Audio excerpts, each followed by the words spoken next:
Hello, it's good afternoon in Dubai and good morning in London. Morning. I have with me Mr. Mark Pilkington. Welcome to Shambhavi Spectrum. And Mr. Mark today has very kindly consented to spend some time with me and my audience, and he's going to share his experiences. And let's see what the focus is on today. Let's keep a little element of surprise. And welcome. Thank you so much for being here. Please tell me a little bit about yourself, and then I can ask you the questions from that. Please give me a little background about yourself. Okay, well, thank you for having me, Shambhavi. Great to join you today, and hello to all the audience listening. Okay, a little bit about me. I'm English, and I have worked the last 30 years in consumer-facing industries. I started off in brand marketing, wholesale manufacturing company selling to stores. Then in the year 2000, I was part of the first wave of the e-commerce, and I launched .com website in 2000. So I did that for 7 years. Then I came out to the Gulf. So I've been in Dubai I was in Dubai for about 10 years. And then I did stores retailing. I worked with quite a big group. We had about, at our height, we had about 850 stores. And we also developed our own brands. So that was an interesting experience. So when I sort of retired from that, I decided to write a book which about what was happening in the retail and brand consumer industries. And that book was called Retail Therapy, Why the Retail Industry is Broken and What Can Be Done to Fix It, which was published last year. And I'm just working on a new book, which I've just handed over the manuscript, which is going to be called Retail Revival, which is all about the impact of COVID on the consumer industries. So that's just a very potted background. I also do a little bit of consulting around the same subject. That's me, really. So as I can see, as you're explaining about your journey, that you have been a visionary. You were onto .com earlier, before people got onto it, and you wrote about retail therapy and the broken before actually the impact of the COVID and things. So you have been a visionary and ahead of your times. Is this something which you attribute to your gut instinct, or is it something which is what actually flags off things for you? I think it's the benefits of what you might call a liberal education. I was very fortunate to have a very broad-ranging education, and I think it's somehow you pull a little bit from here and a little bit from there, and you put it together. For example, I'm maybe one of the few who's worked in manufacturing, wholesaling, e-commerce, and retail. So I've seen the supply chain from all different angles. And sometimes when I meet colleagues, who've only been in retail, or they've only been in brands, or they've only been in e-commerce, or they've only been in factories, then it's possible to have a sort of a perspective based on that experience. When you've done a little bit of everything, I'm certainly not the best at any of them particularly, but I have seen it from all angles. So I think that's what gives you the perspective, and you sort of pull references. I also did a lot of studying history, so I studied the Industrial Revolution and the creation of retailing in its earliest days. So I think it's just having little bits from everywhere that somehow you piece together as a pattern, and then you suddenly go, oh, if this and this and this continues, then we're probably going to get this. It's a bit further down the road. It's a bit in the future. It's very interesting you say this, because I've taught way back in 2008, 2009, a subject called marketing channels, which if you look at it, there aren't too many books, or there aren't too many authors who have written the whole thing. Like you said just now, it's in bits and pieces, but writing a whole book, there are very few authors who have done that.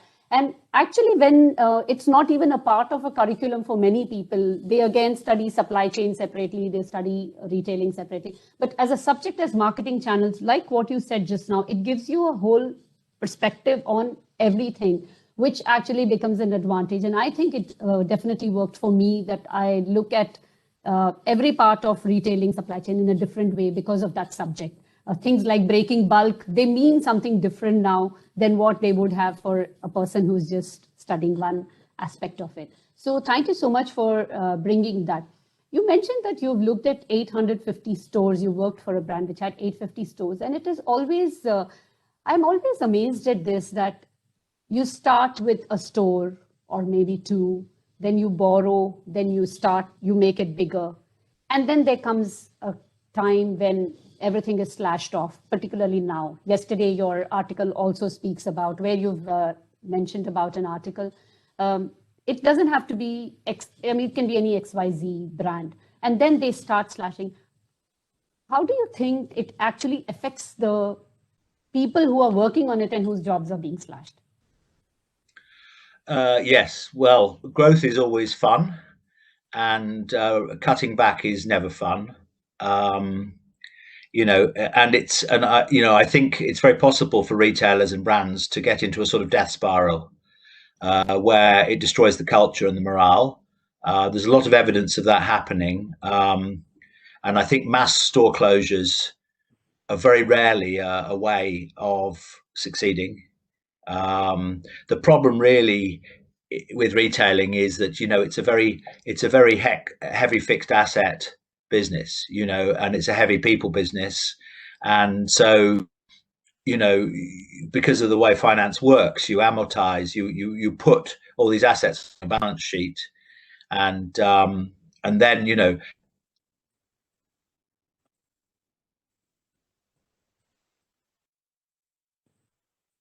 there's extreme losses. By the time that information has been out there in the newspapers and in the media for a few years, your brand brand credibility point of view, that bad news can kill a brand. So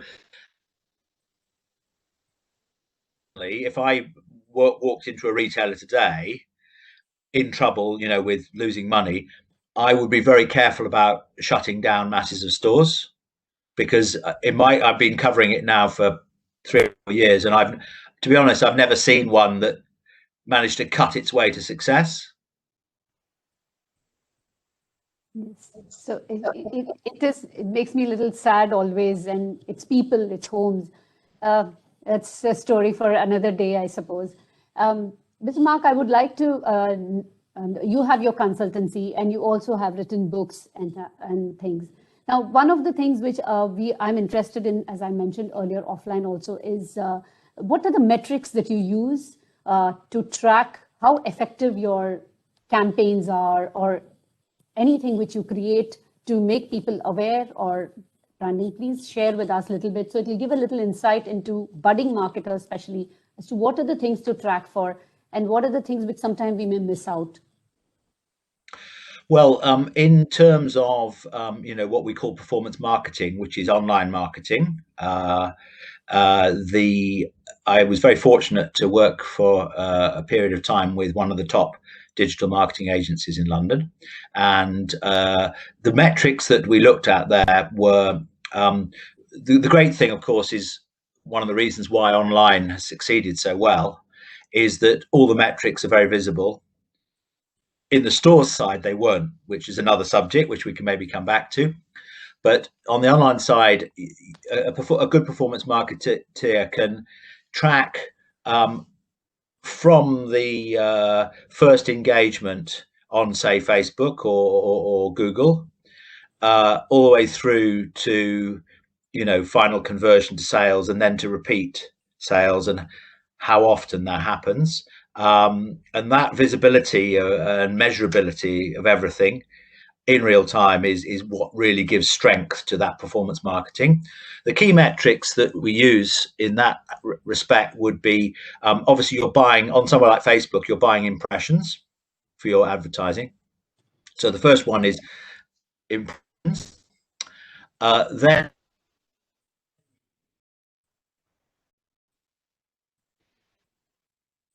the rate of from those who actually view those ads and interact with them in some way.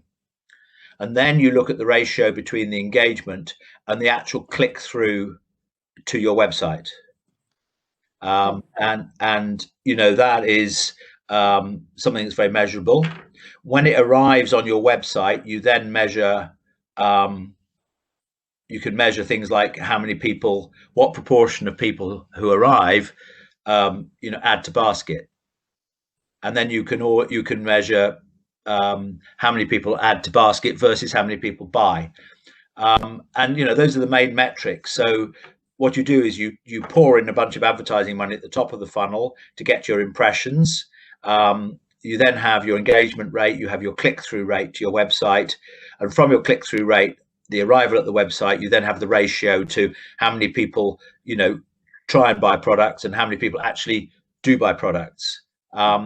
Those are the key metrics in terms of recruiting new customers. Then there's a different set of metrics for repeat customers.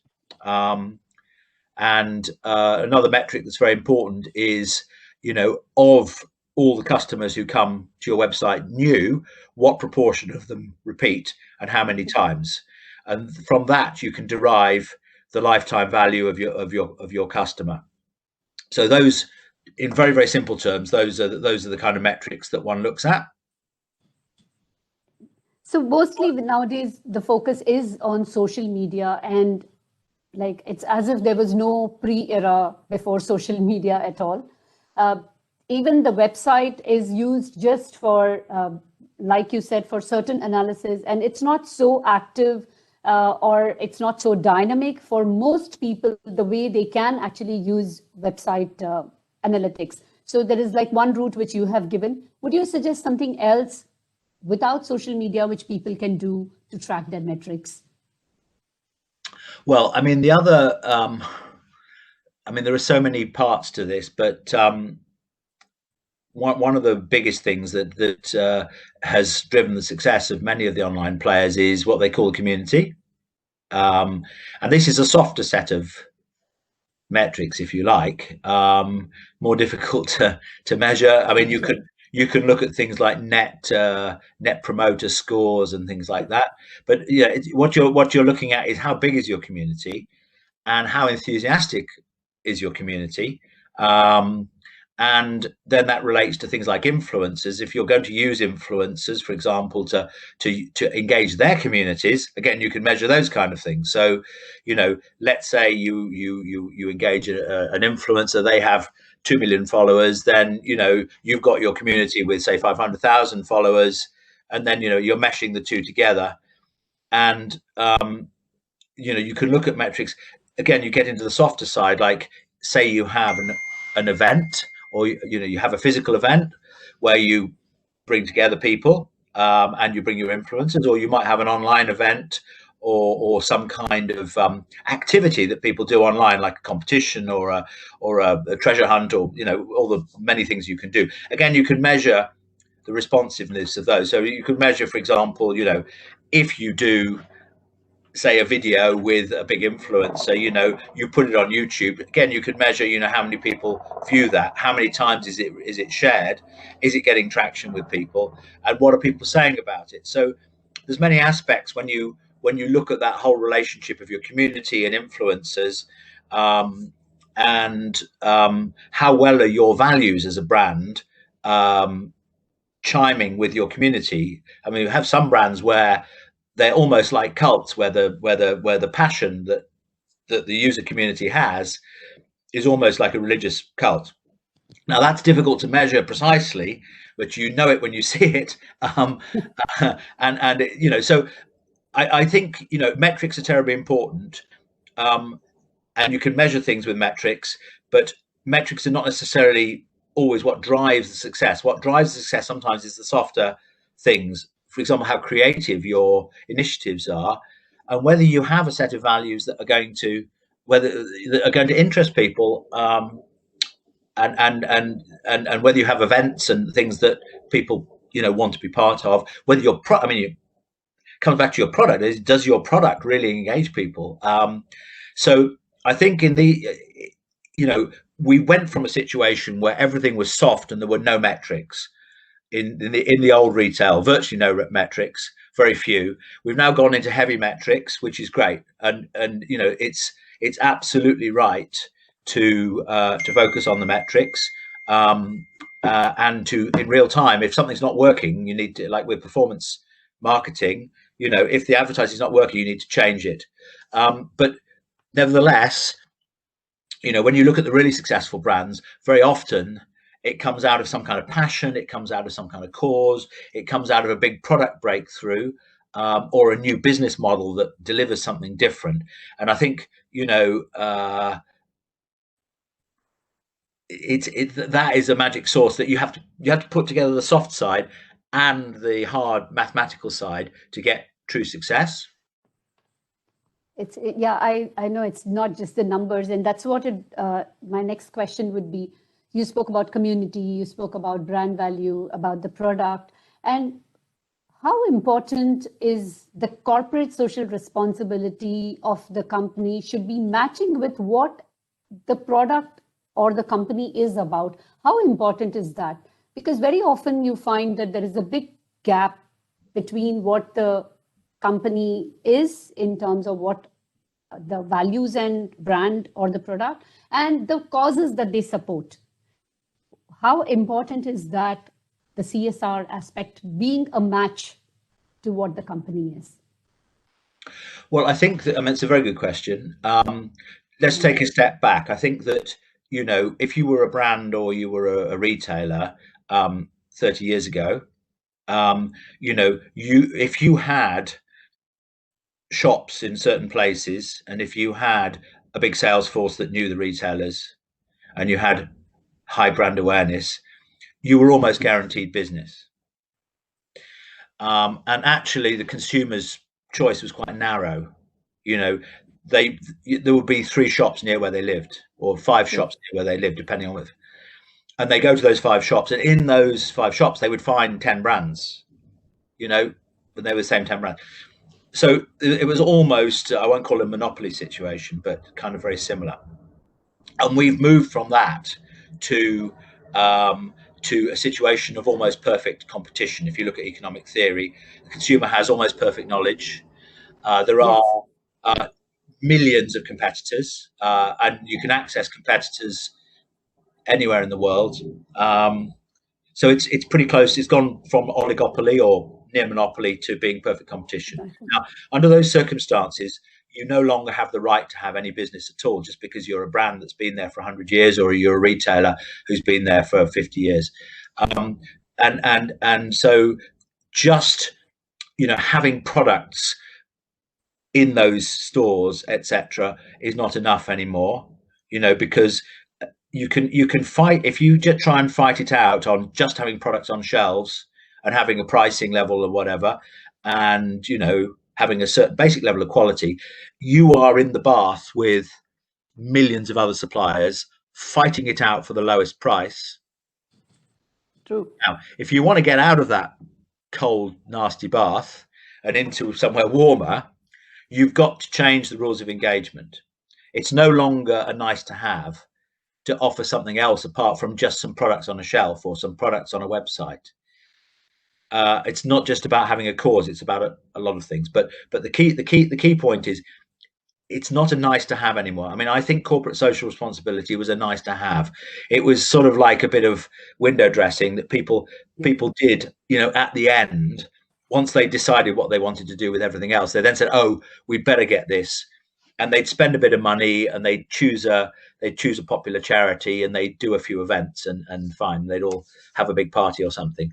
But that's not really that's not how it works anymore, because the consumers can sense that these days. They're very informed, they're very educated, and also it's not even the way that you do charity anymore. The charity has to be more done by you personally. True. If you want to engage a community with a cause, you have to live that cause. You know,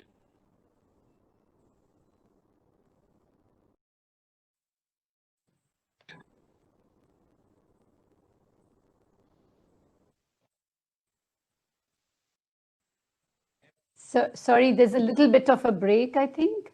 Just a second. Sorry. Sorry for that technical glitch, and we are back, and we have Mark sharing with us about communities, and I think he was just wrapping it up about the corporate social responsibility part of it. Would you like to just wrap up with that one sentence, and then I'll just have a last question to ask you for the day? Yeah, I mean, in summary, I don't think. Sorry. I think, in summary, I think that having a passion and a cause that you engage in with your community is absolutely essential these days. Otherwise, you should sell the business and get out. I mean, it's that essential, and you have to practice it. You can't just give money. You have to be, building the shelters yourself or participating. Sorry, actually, the part when you were telling about my community, that was the part where I lost you. But it's okay, people know me, and I'll just put my link also. Thank you very much on that. The last question, which I would like to ask you before the official question. Everybody talks about food miles, from where your food has come, and you should track it and things about that. And I've also done a little bit of research on that. What about miles? Do we calculate the other miles and the other carbon footprint for our other goods, or should we just look for what is best and cheaply available for us?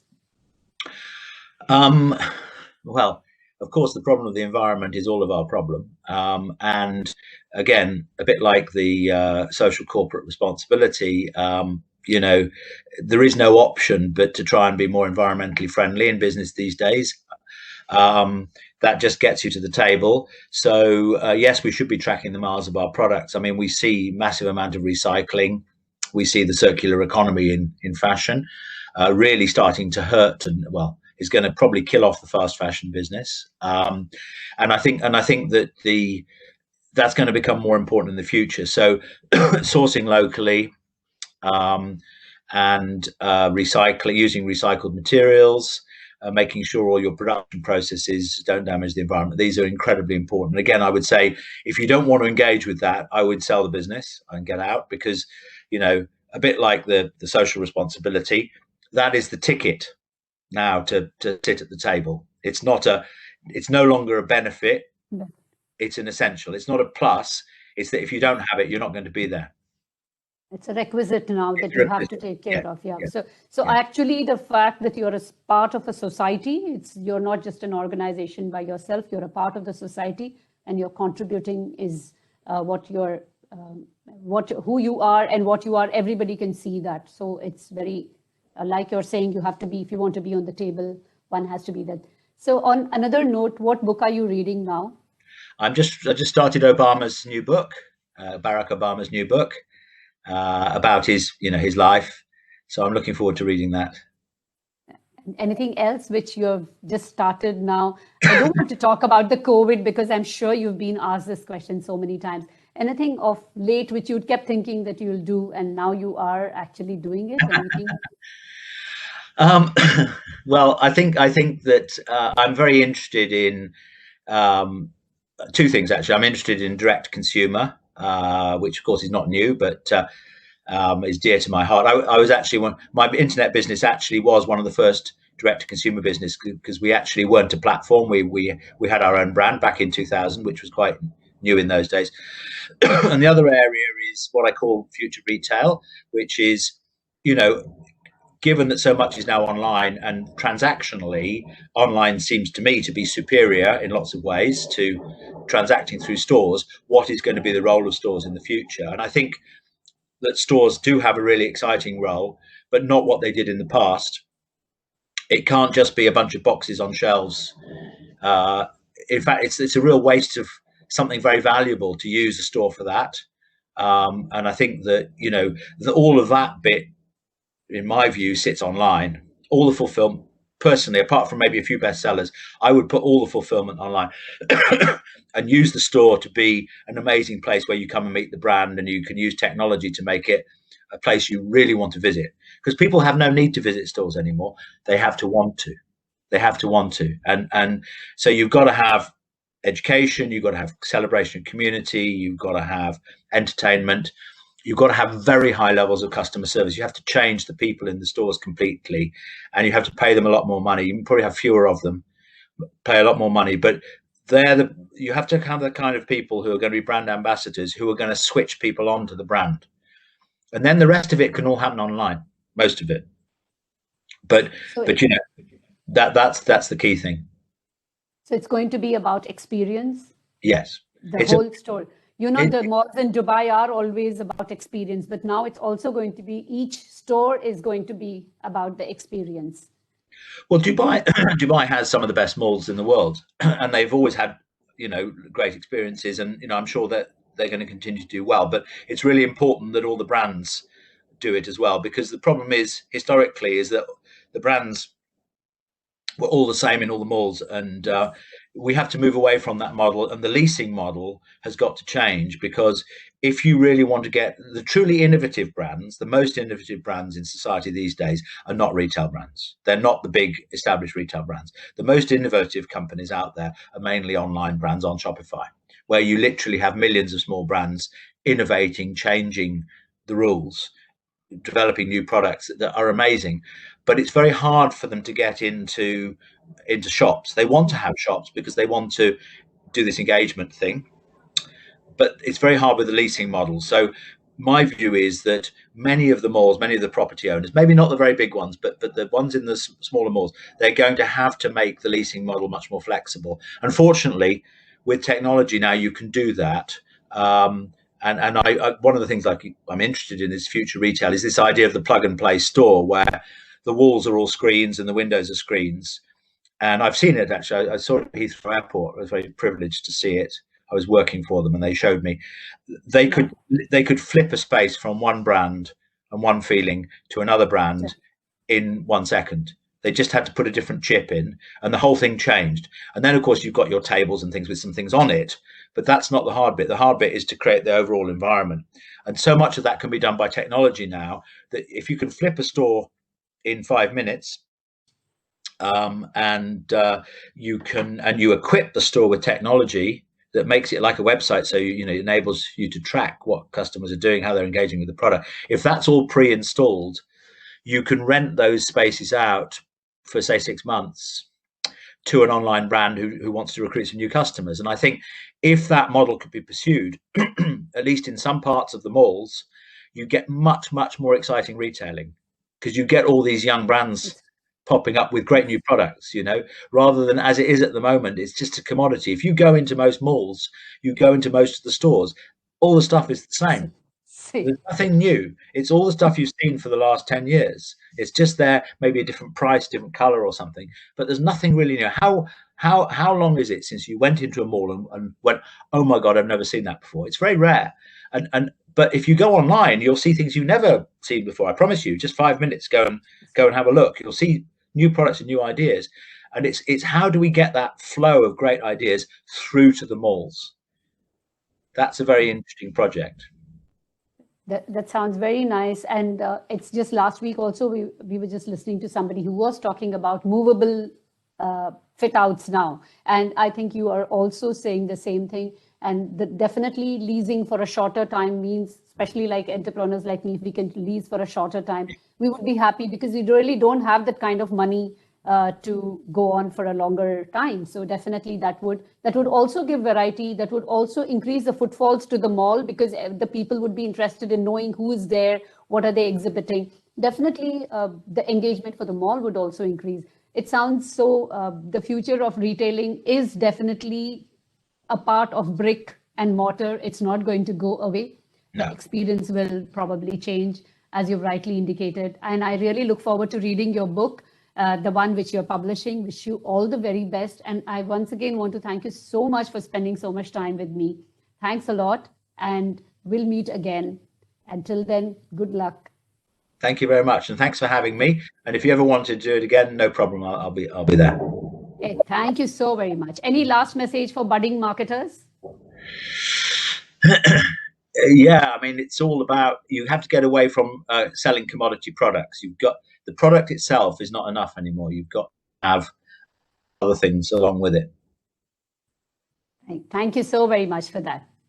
All right. Cheers. Bye-bye. Thank you.